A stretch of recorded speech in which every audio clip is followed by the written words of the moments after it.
Syntax. ഇന്നത്തെ ക്ലാസ്സിൽ നമ്മൾ പൈത്തൺ സിൻടാക്സിനെ കുറിച്ചാണ് ഡിസ്കസ് ചെയ്യാനായിട്ട് പോകുന്നത്. Execute Python syntax. എങ്ങനെയാണ് ഒരു പൈത്തൺ സിൻടാക്സ് എക്സിക്യൂട്ട് ചെയ്യുന്നതെന്ന് നോക്കാം. ഫസ്റ്റ് നമ്മൾ കഴിഞ്ഞ ക്ലാസ്സുകളിലൊക്കെ ഡിസ്കസ് ചെയ്തിരുന്നു. നമുക്ക് ഡയറക്റ്റായിട്ട് പൈത്തൺ കോഡ് കമാൻഡ് ലൈനിൽ അല്ലെങ്കിൽ സെല്ലിൽ നമുക്ക് എൻറ്റർ ചെയ്യാനായിട്ട് പറ്റും. ഇവിടെ ഒരു എക്സാമ്പിൾ കൊടുത്തിട്ടുണ്ട്, പ്രിൻ്റ് ഹലോ വേൾഡ്. ആ രീതിയിൽ നമുക്ക് ഡയറക്റ്റായിട്ട് പൈത്തൺ കമാൻഡ്സ് എൻറ്റർ ചെയ്യുക. ഇപ്പം നമ്മൾ പൈത്തൺ ഇൻസ്റ്റാൾ ചെയ്തിട്ടുണ്ടെങ്കിൽ അതിൻ്റെ കമാൻഡ് ലൈനിൽ എന്ത് ചെയ്താൽ മതി, പൈത്തൺ ഹലോ വേൾഡ്. ഒരു എക്സാമ്പിൾ കൊടുത്തിരിക്കുകയാണ്. ഇങ്ങനെ പൈത്തൺ കോഡ് നമുക്ക് ഡയറക്റ്റ് പൈത്തൺ സിൻടാക്സ് എൻറ്റർ ചെയ്യാനായിട്ട് സാധിക്കും. അപ്പോൾ അതിൻ്റെ ഔട്ട്പുട്ടാണ് താഴെ കൊടുത്തിരിക്കുന്നത്. നമ്മൾ ഹലോ വേൾഡ് എന്ന് പറയുന്ന ഒരു സ്ട്രിങ് ഡിസ്പ്ലേ ചെയ്യാനായിട്ടാണ് കൊടുത്തത്. അപ്പം അതിൻ്റെ ഔട്ട്പുട്ട് നമുക്ക് ഹലോ വേൾഡ് എന്നുള്ളത് നെക്സ്റ്റ് ലൈനിൽ ഡിസ്പ്ലേ ചെയ്ത് കാണിക്കും. ഇനി അതല്ല, നമുക്ക് എന്ത് ചെയ്യാനായിട്ട് സാധിക്കും, ഒരു പൈത്തൺ ഫയൽ ക്രിയേറ്റ് ചെയ്യാനായിട്ട് സെർവറിലും അല്ലെങ്കിൽ ജൂപ്പിറ്റർ നോട്ട്ബുക്കിൽ നമ്മൾ പൈത്തൺ ഫയൽ ക്രിയേറ്റ് ചെയ്യുക. ഞാൻ കഴിഞ്ഞ ക്ലാസ്സുകളിൽ പറഞ്ഞിരുന്നു, .py ഫയൽ എക്സ്റ്റൻഷൻ യൂസ് ചെയ്തിട്ടും .ipynb എക്സ്റ്റൻഷൻ യൂസ് ചെയ്തിട്ട് നമുക്ക് പൈത്തൺ ഫയൽസ് ക്രിയേറ്റ് ചെയ്യാനായിട്ട് പറ്റും. നോർമലി നമ്മൾ പൈത്തൺ ജൂപ്പിറ്റർ നോട്ട്ബുക്ക് ഇൻസ്റ്റാൾ ചെയ്തിട്ടുണ്ടെങ്കിൽ അവിടെ നമ്മൾ .py ഫയൽ ക്രിയേറ്റ് ചെയ്യുന്നു. എന്നിട്ട് ആ py file Python space file name, ഇവിടെ എക്സാമ്പിൾ myfile.py എന്ന് പറയുന്നൊരു ഫയൽ നെയിമാണ് യൂസ് ചെയ്തിരിക്കുന്നത്. അപ്പോൾ പൈത്തൺ സ്പേസ് myfile.py എന്ന് പറഞ്ഞ് എൻറ്റർ ചെയ്ത് കഴിഞ്ഞാൽ ആ myfile.pyയിൽ എന്താണോ എക്സിക്യൂട്ട് ചെയ്യാനായിട്ട് കൊടുത്തിരിക്കുന്നത് അതവിടെ എക്സിക്യൂട്ട് ചെയ്ത് ഔട്ട്പുട്ട് പ്രൊവൈഡ് ചെയ്യുന്നു. അപ്പോൾ ഈ രീതിയിലാണ് നമ്മളൊരു പൈത്തൺ റെപ്രസെൻറ്റ് ചെയ്യുന്നത്. പൈത്തൺ എക്സിക്യൂട്ട് ചെയ്യാനായിട്ട് നമ്മൾ അതിൻ്റെ സിൻടാക്സ് റെപ്രസെൻറ്റ് ചെയ്യുന്നത്.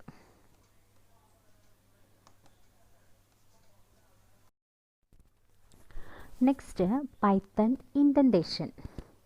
നമ്മൾ കഴിഞ്ഞ ക്ലാസ്സിൽ ഓൾറെഡി ഡിസ്കസ് ചെയ്തതാണ്.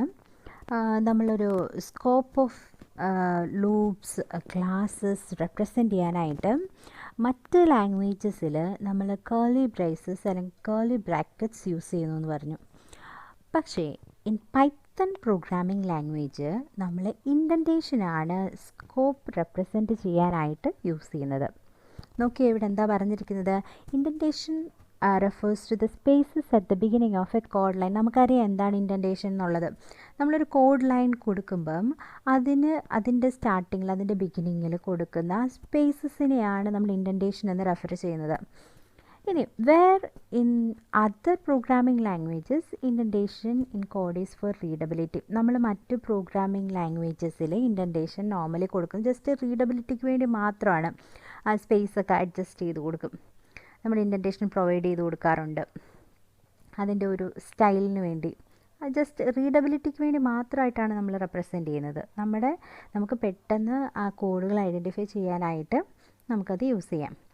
ഇനി the indentation in Python is very important. പക്ഷേ പൈത്തൺ പ്രോഗ്രാമിംഗ് ലാംഗ്വേജിൽ വെറുതെ റീഡബിലിറ്റിക്ക് വേണ്ടി മാത്രമല്ല, ഇറ്റ്സ് വെരി ഇമ്പോർട്ടൻറ്റ്. ഇൻഡൻറ്റേഷൻ എന്ന് പറയുന്നത് വളരെ ഇമ്പോർട്ടൻ്റ് ആയിട്ടുള്ള ഒന്നാണ്. Python uses indentation to indicate a block of code. അപ്പം മെയിനായിട്ടും ഒരു ബ്ലോക്ക് ഓഫ് കോഡ് റെപ്രസെൻറ്റ് ചെയ്യാനായിട്ട് പൈത്തൺ പ്രോഗ്രാമിംഗ് ലാംഗ്വേജിൽ ഇൻഡൻറ്റേഷൻ യൂസ് ചെയ്യുന്നു. ഇവിടെ പൈത്തൺ ഇൻഡൻറ്റേഷൻ്റെ 2 എക്സാമ്പിൾസ് കൊടുത്തിട്ടുണ്ട്.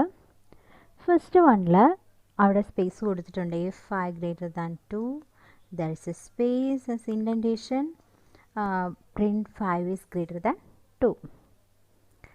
ഇനി നമ്മളിപ്പോൾ ഇവിടെ ഇൻഡൻറ്റേഷൻ കൊടുക്കുന്നില്ല എങ്കിൽ പൈത്തൺ വിൽ ഗീവ് യു അൻ error if you skip the indentation.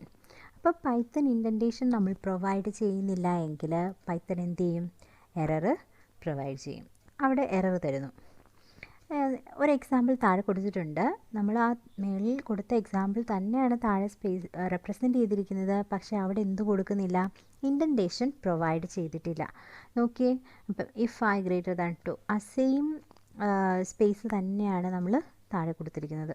അപ്പോൾ അവിടെ മസ്റ്റായിട്ടും സിൻടാക്സ് എറർ പൈത്തൺ പ്രൊവൈഡ് ചെയ്യും.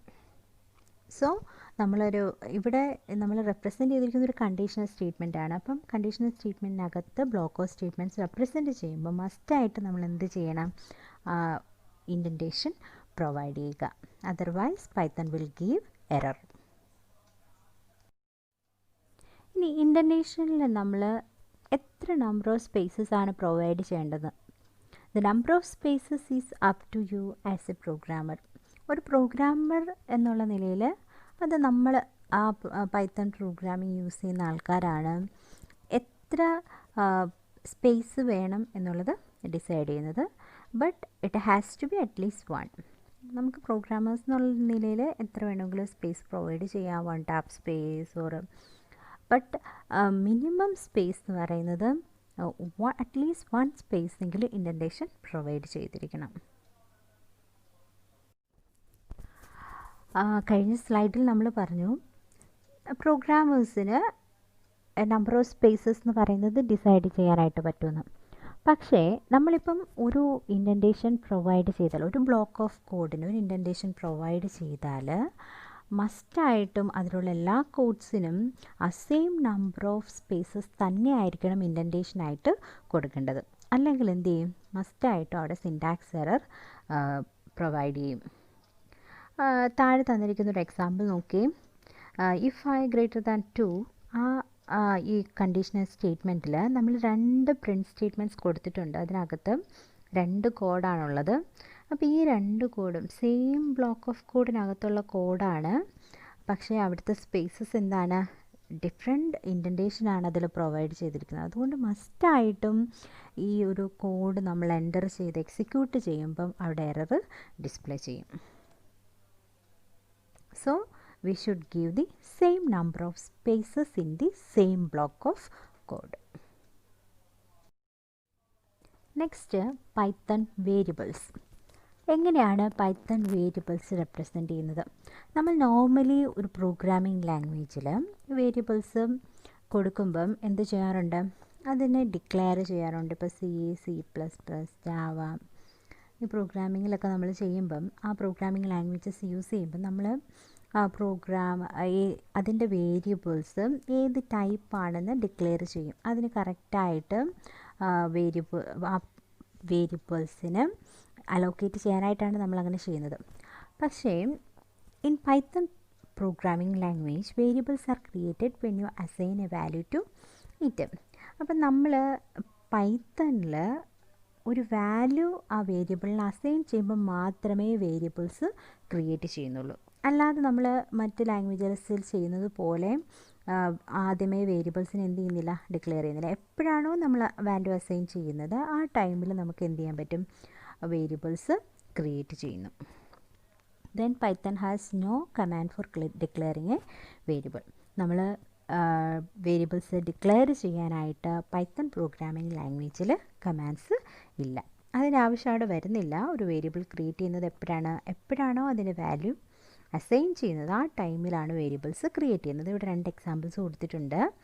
ഒരു ന്യൂമറിക്കൽ വാല്യൂ ഒരു സ്ട്രിംഗ് വാല്യൂ റെപ്രസെൻ്റ് ചെയ്തു. x=5. x എന്ന് പറയുന്ന വേരിയബിളിന് 5 എന്ന് പറയുന്ന വാല്യൂ അസൈൻ ചെയ്ത് കൊടുക്കുന്നു. ആ ടൈമിലാണ് എക്സ് എന്ത് ചെയ്യുന്നത്? അവിടെ ക്രിയേറ്റ് ചെയ്യപ്പെടുന്നത്. അതുപോലെ തന്നെ y=hello world എന്ന് പറയുന്നൊരു സ്ട്രിങ് നമ്മൾ ആ y എന്ന് പറയുന്ന വാല്യൂവിലേക്ക് ആ ഒരു വേരിയബിളിലേക്ക് എന്ത് ചെയ്തിരിക്കുന്നു? അസൈൻ ചെയ്യുന്നു. ആ ടൈമിൽ ആ y എന്ന് പറയുന്ന വേരിയബിൾ അവിടെ ക്രിയേറ്റ് ചെയ്യപ്പെടുന്നു. Next Python comments. നമ്മൾ നോർമലി എന്തിനാണ് കമൻസ് യൂസ് ചെയ്യുന്നത്?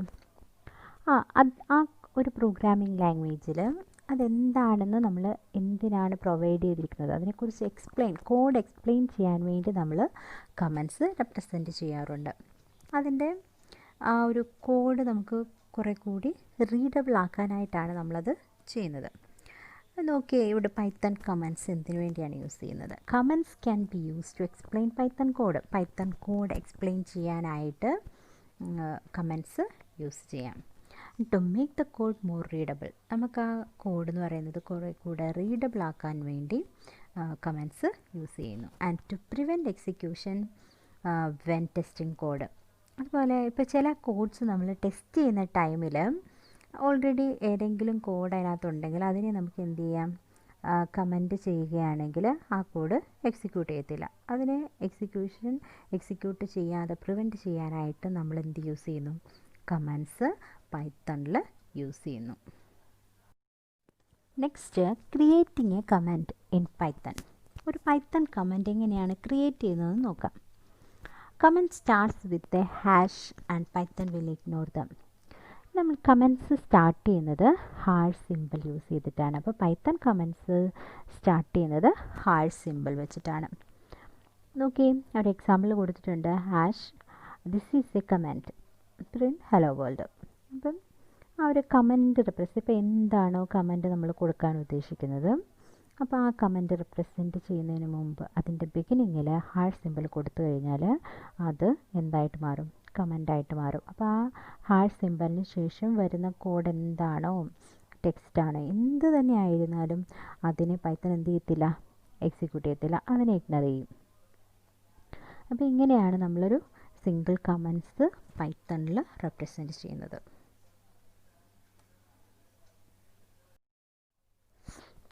Next, comments can be placed at the end of A line and Python will ignore the rest of the line. നമ്മൾ ലാസ്റ്റ് സ്ലൈഡിൽ കണ്ടു, നമ്മളൊരു ലൈനിൽ കമൻറ്റ്സ് എങ്ങനെയാണ് റെപ്രസെൻറ്റ് ചെയ്യുന്നതെന്നാണ് കൊടുത്തത്. അപ്പോൾ ഈ സ്ലൈഡിൽ പറഞ്ഞിരിക്കുന്നത് നമുക്ക് കമൻറ്റ്സിനെ എന്ത് ചെയ്യാൻ പറ്റും? ആ ഒരു ഒരു ലൈനിൻ്റെ എൻഡ് ഓഫ് കോഡിൽ എൻഡ് ഓഫ് ലൈനിലും റെപ്രസെൻറ്റ് ചെയ്യാനായിട്ട് പറ്റും. അതായത് നമ്മൾ ഹാഷ് സിമ്പിൾ കൊടുത്ത് പിന്നീട് എന്തെഴുതുന്നോ ആ പാർട്ടെല്ലാം എന്തായിട്ട് മാറും? കമൻ്റായിട്ട് മാറുകയും പൈത്തൺ അതിനെ ഇഗ്നോർ ചെയ്യുകയും ചെയ്യും. ആ ഹാഷ് സിമ്പിൾ കഴിഞ്ഞ് വരുന്ന ലൈൻ ഓഫ് കോഡിനെ എന്ത് ചെയ്യുന്നു? അത് എക്സിക്യൂട്ട് ചെയ്യുന്നില്ല. അപ്പോൾ ഈ രീതിയിൽ നമുക്ക് എൻഡ് ഓഫ് ലൈനിലും കമൻറ്റ്സ് പ്രൊവൈഡ് ചെയ്യാനായിട്ട് സാധിക്കും. പൈത്തൺ കമൻറ്റ്സ് എന്തിനൊക്കെ വേണ്ടിയാണ് നമ്മൾ യൂസ് ചെയ്യുന്നതെന്ന് ഓൾറെഡി ഡിസ്കസ് ചെയ്തതാണ്. അപ്പോൾ അതിൽ ഒരു എക്സാമ്പിളാണ് ഇവിടെ കൊടുത്തിരിക്കുന്നത്. Comments does not have to be text to explain the code. It can also be use to prevent Python from executing code. അപ്പോൾ നമ്മളൊരു പൈത്തൺ കോഡ് എക്സ്പ്ലെയിൻ ചെയ്യാൻ വേണ്ടി മാത്രമല്ല, അതിൻ്റെ റീഡബിലിറ്റിക്ക് വേണ്ടി മാത്രമല്ല, ഒരു പൈത്തൺ കോഡ് എക്സിക്യൂട്ട് ചെയ്യാതെ അതിനെ പ്രിവെൻറ്റ് ചെയ്യാനായിട്ടും നമ്മൾ പൈത്തൺ കമൻറ്റ്സ് യൂസ് ചെയ്യുന്നു. ഇവിടെ അതിനൊരു എക്സാമ്പിൾ കൊടുത്തിട്ടുണ്ട്. ഹാഷ് പ്രിൻറ്റ് ഹലോ വേൾഡ്, പിന്നെ പ്രിൻറ്റ് ചിയേഴ്സ് മേറ്റ് എന്ന് പറഞ്ഞിട്ട് 2 ലൈൻസ് ഇവിടെ റെപ്രസെൻറ്റ് ചെയ്തിട്ടുണ്ട്. അപ്പോൾ ഫസ്റ്റ് ലൈനിൽ നമ്മൾ ആ കോഡിൻ്റെ സ്റ്റാർട്ടിങ്ങിൽ ഹാഷ് സിമ്പിൾ കൊടുത്തിരിക്കുന്നു. അപ്പോൾ ആ കോഡ് എന്ത് ചെയ്യുന്നു? That is considered as A Python comment. അതൊരു പൈത്തൺ കമൻ്റായിട്ട് കൺസിഡർ ചെയ്യുകയും പൈത്തൺ അതിനെ ഇഗ്നോർ ചെയ്യുകയും ചെയ്യും. അപ്പോൾ ആ ഒരു ലൈൻ ഓഫ് കോഡ് എന്ത് ചെയ്യത്തില്ല? എക്സിക്യൂട്ട് ചെയ്യുന്നില്ല. It is considered as A comment. അപ്പോൾ ഇങ്ങനെ നമുക്ക് പൈത്തൺ കമൻറ്റ് റെപ്രസെൻറ്റ് ചെയ്യേണ്ട ആ ഒരു കോഡ് നമുക്ക് എക്സിക്യൂട്ട് ചെയ്യണമെങ്കിൽ, നമുക്ക് ഏതെങ്കിലും ഒരു കോഡ് ടെസ്റ്റ് ചെയ്യാനായിട്ട് നമുക്ക് എന്ത് യൂസ് ചെയ്യാം? പൈത്തൺ കമൻറ്റ്സ് യൂസ് ചെയ്യുന്നു. നമ്മൾ സിംഗിൾ ലൈൻ കമൻറ്റ്സ് എങ്ങനെ ക്രിയേറ്റ് ചെയ്യാം, എങ്ങനെ റെപ്രസെൻറ്റ് ചെയ്യാം എന്നുള്ളതാണ് ഇതുവരെ പറഞ്ഞത്. ഇനി അടുത്തത് മൾട്ടി ലൈൻ കമൻറ്റ്സ് എങ്ങനെയാണ് നമ്മൾ റെപ്രസെൻറ്റ് ചെയ്യുന്നത്. Python does not really have a syntax for multi line comments. മറ്റ് പ്രോഗ്രാമിംഗ് ലാംഗ്വേജസിലൊക്കെ നമ്മൾ സിംഗിൾ ലൈൻ കമൻറ്റ്സിന് ഇന്ന സിൻടാക്സ് യൂസ് ചെയ്യാം. മൾട്ടി ലൈൻ കമൻറ്റ്സ് ആണെങ്കിൽ മറ്റൊരു സിൻടാക്സ് നമ്മൾ പ്രൊവൈഡ് ചെയ്യുന്നുണ്ട്. പക്ഷേ പൈത്തൺ പ്രോഗ്രാമിംഗ് ലാംഗ്വേജിൽ മൾട്ടി ലൈൻ കമൻറ്റ്സ് റെപ്രസെൻറ്റ് ചെയ്യാനായിട്ട് വേറെ സിൻടാക്സ് ഒന്നും പ്രൊവൈഡ് ചെയ്യുന്നില്ല. To add a multi-line comment, you could insert a hash for each line. അപ്പോൾ നമുക്കൊരു മൾട്ടി ലൈൻ കമൻറ്റ് റെപ്രസെൻറ്റ് ചെയ്യണമെങ്കിൽ എന്ത് ചെയ്യുന്നു? ആ ഓരോ ലൈനിലും ഹാഷ് സിമ്പിൾ പ്രൊവൈഡ് ചെയ്യണം. താഴെ ഒരു എക്സാമ്പിൾ കൊടുത്തിട്ടുണ്ട്. This is A comment written more than just 1 line. അപ്പോൾ അത് 3 ലൈൻസ് ആയിട്ട് റെപ്രസെൻറ്റ് ചെയ്തിരിക്കുന്നു. അപ്പോൾ അങ്ങനെ മൾട്ടി ലൈൻസിനെ കമൻറ്റ്സ് ആയിട്ട് റെപ്രസെൻറ്റ് ചെയ്യണമെങ്കിൽ ഓരോ ലൈൻസിൻ്റെയും ബിഗിനിങ്ങിൽ നമ്മൾ എന്ത് യൂസ് ചെയ്യണം? ഹാഷ് സിമ്പിൾ യൂസ് ചെയ്യുക. ഈ മൾട്ടി ലൈൻ കമൻറ്റ്സിനെ നമുക്ക് വേറെ രീതിയിൽ റെപ്രസെൻറ്റ് ചെയ്യാനായിട്ട് പറ്റും. Not quite as intended, you can use a multi line string. നമുക്ക് മൾട്ടി ലൈൻ കമൻറ്റ്സിനെ റെപ്രസെൻറ്റ് ചെയ്യാനായിട്ട് മൾട്ടി ലൈൻ സ്ട്രിങ്ങും യൂസ് ചെയ്യാനായിട്ട് സാധിക്കും. ഇപ്പം നോർമലി നമ്മളൊരു സ്ട്രിങ് വേരിയബിളിനെയാണ് റെപ്രസെൻറ്റ് ചെയ്യേണ്ടതെങ്കിൽ, വേരിയബിളായിട്ടാണ് ക്രിയേറ്റ് ചെയ്യേണ്ടതെങ്കിൽ നമ്മൾ അതിനെന്ത് ചെയ്യണം, ആ സ്ട്രിങ്ങിനെ അസൈൻ ചെയ്ത് കൊടുക്കണം. പക്ഷേ അസൈൻ ചെയ്യാതെ നമ്മളൊരു string, multi line string represent ചെയ്യുകയാണെങ്കിൽ that is also considered as multi line comments. അപ്പോൾ ആ രീതിയിൽ നമുക്ക് മൾട്ടി ലൈൻ കമൻസ് റെപ്രസെൻറ്റ് ചെയ്യാനായിട്ട് പറ്റും. ഇവിടെ എന്താ പറഞ്ഞിരിക്കുന്നത് നോക്കിയേ. Since Python will ignore string literals that are not assign to a variable. അപ്പം ഒരു വേരിയബിളിൽ അസൈൻ ചെയ്തിട്ടില്ല എങ്കിൽ സ്ട്രിങ് ലിറ്ററൽസ് ആ പൈത്തൺ കോഡിൽ റെപ്രസെൻറ്റ് ചെയ്യുകയാണെങ്കിൽ പൈത്തൺ എന്ത് ചെയ്യും, that will ignore that string literals. ആ സ്ട്രിങ്ങിനെ ഇഗ്നോർ ചെയ്യുന്നു, അതിനെ എക്സിക്യൂട്ട് ചെയ്യില്ല. And you can add a multi line string triple quotes in your code. അപ്പോൾ നമുക്ക് മൾട്ടി ലൈൻ സ്ട്രിങ് റെപ്രസെൻറ്റ് ചെയ്യാനായിട്ട് എന്ത് ചെയ്യാം, ട്രിപ്പിൾ കോഡ്സിൽ, അതായത് 3 കോഡ്സാണ് നമ്മളവിടെ കൊടുത്തിരിക്കുന്നത്. ട്രിപ്പിൾ കോഡ്സ് ഓപ്പൺ ചെയ്ത് ക്ലോസ് ചെയ്യുക. അപ്പോൾ ഈ രീതിയിൽ നമുക്ക് എന്ത് ചെയ്യാൻ പറ്റും, മൾട്ടി ലൈൻ കമൻസ് റെപ്രസെൻറ്റ് ചെയ്യാനായിട്ട് സാധിക്കും. As long as the string is not assign to a variable Python will read the code but then ignore it and you have made a multi-line comment. അപ്പോൾ നമ്മൾ അത് ഒരു ഈ multi line string literals ഒരു variable assign ചെയ്യാതിരിക്കുന്നിടത്തോളം ഇതെന്ത് ചെയ്യത്തില്ല, Python ആ code read ചെയ്യും, പക്ഷേ അത് എക്സിക്യൂട്ട് ചെയ്യുന്നില്ല. അതെന്തായിട്ട് കൺസിഡർ ചെയ്യുന്നു, മൾട്ടിപ്പിൾ കമൻ്റായിട്ട് റെപ്രസെൻറ്റ് ചെയ്യുന്നു. ഇൻ സമ്മറി, നമ്മൾ ഇന്നത്തെ ക്ലാസ്സിൽ എന്തൊക്കെയാണ് ഡിസ്കസ് ചെയ്തത്. ഫസ്റ്റ് പൈത്തൺ സിൻടാക്സ്, അതിൽ എങ്ങനെയാണൊരു പൈത്തൺ റെപ്രസെൻറ്റ് ചെയ്യുന്നത്, എക്സിക്യൂട്ട് ചെയ്യാനായിട്ട് റെപ്രസെൻറ്റ് ചെയ്യുന്നത് എന്ന് നമ്മൾ നോക്കി. അതുപോലെ തന്നെ പൈത്തൺ ഇൻഡൻറ്റേഷൻ, എന്തിനു വേണ്ടിയാണ് ഇൻഡൻറ്റേഷൻ യൂസ് ചെയ്യുന്നത്, എങ്ങനെയാണ് ഇൻഡൻറ്റേഷൻ റെപ്രസെൻറ്റ് ചെയ്യുന്നത്, അതിൽ എറർ വരാതെ നമുക്ക് എങ്ങനെ റെപ്രസെൻറ്റ് ചെയ്യാനായിട്ട് പറ്റും, അതിൻ്റെ എക്സാമ്പിൾസൊക്കെ നമ്മളവിടെ നോക്കിയായിരുന്നു, ഡിസ്കസ് ചെയ്തു. Next Python variables. പൈത്തൺ വേരിയബിൾസിനെ കുറിച്ച് ഒരു ഇൻട്രൊഡക്ഷൻ തന്നു. എന്താണ് പൈത്തൺ വേരിയബിൾസ്, എങ്ങനെയാണത് റെപ്രസെൻറ്റ് ചെയ്യുന്നത്, കൂടുതലായിട്ട് ഡീറ്റെയിൽഡായിട്ട് നമ്മൾ പൈത്തൺ വേരിയബിൾസ് കുറച്ചുകൂടെ പഠിക്കുന്നുണ്ട്. അത് നെക്സ്റ്റ് ക്ലാസ്സുകളിൽ നമുക്കതിനെക്കുറിച്ച് ഡിസ്കസ് ചെയ്യാം. Next Python comments. എന്താണ് പൈത്തൺ കമൻസ്, സിംഗിൾ കമൻസ് എങ്ങനെ റെപ്രസെൻറ്റ് ചെയ്യാം, മൾട്ടി ലൈൻ കമൻസ് എങ്ങനെയാണ് റെപ്രസെൻറ്റ് ചെയ്യുന്നത്. അപ്പോൾ ഇങ്ങനെയുള്ള കാര്യങ്ങളാണ് നമ്മൾ ഇന്നത്തെ ക്ലാസ്സിൽ ഡിസ്കസ് ചെയ്തത്. എന്തെങ്കിലും ഡൗട്ട്സ് ഉണ്ടെങ്കിൽ നിങ്ങൾ ആ സ്ലൈഡ്സ് നന്നായിട്ട് നോക്കുക. എന്തെങ്കിലും ഡൗട്ട്സ് ഉണ്ടെങ്കിൽ you can ask questions. Okay, and also give the feedback.